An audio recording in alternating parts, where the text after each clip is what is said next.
சென்னை அடையாறு சாஸ்திரி நகரைச் சேர்ந்தவர்தான் செந்தில்குமார், வயது 36. இவர் திருமண அலங்காரம், ரியல் எஸ்டேட் மற்றும் ஃபைனான்ஸ் தொழில் செய்து வருகிறார். இவர் கடந்த 2021ஆம் ஆண்டு சென்னையில் உள்ள ஒரு சொகுசு ஹோட்டலுக்கு சென்றபோது அங்கு வேலை செய்த பெண்ணுடன் பழக்கம் ஏற்பட்டுள்ளது.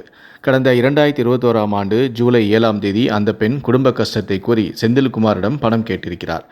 இதையடுத்து அந்த பெண்ணுக்கு பணம் கொடுப்பதற்காக ஆவடியை அடுத்த சேக்காடு அண்ணா நகரில் உள்ள அவரது வீட்டிற்கு செந்தில்குமார் சென்றுள்ளார். அப்போது அந்த வீட்டில் அந்த பெண் மட்டும் தனிமையில் இருந்திருக்கிறார். அப்போது திடீரென அங்கு வந்த 4 பேர் அந்த பெண்ணை காரில் ஏற்றி அனுப்பி வைத்துவிட்டு செந்தில்குமாரை சரமாரியாக தாக்கியுள்ளனர். செந்தில்குமாரை நிர்வாணமாக்கி அவர் அணிந்திருந்த 15 சவரன் தங்க நகை மற்றும் 13,000 பணத்தையும் பறித்துள்ளனர். இது குறித்து யாரிடமாவது சொன்னால் கொலை செய்து விடுவோம் என மிரட்டல் விடுத்திருக்கிறார்கள்.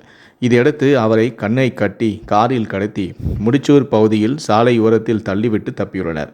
இது குறித்து செந்தில்குமார் அளித்த புகாரின் அடிப்படையில் அஜித் மற்றும் சரவணன் இருவர் கைது செய்யப்பட்டு சிறையில் அடைக்கப்பட்டிருந்தனர். இந்நிலையில்தான் தலைமறைவாக இருந்த முக்கிய குற்றவாளிகளான முகப்பேர் ஜே நகரை சேர்ந்த ஆமினா, வயது 23, கூடுவாஞ்சேரியை சேர்ந்த ஹசில், வயது 31 ஆகியோரை நேற்று முன்தினம் ஆவடி பகுதியில் போலீசார் கைதும் செய்தனர்.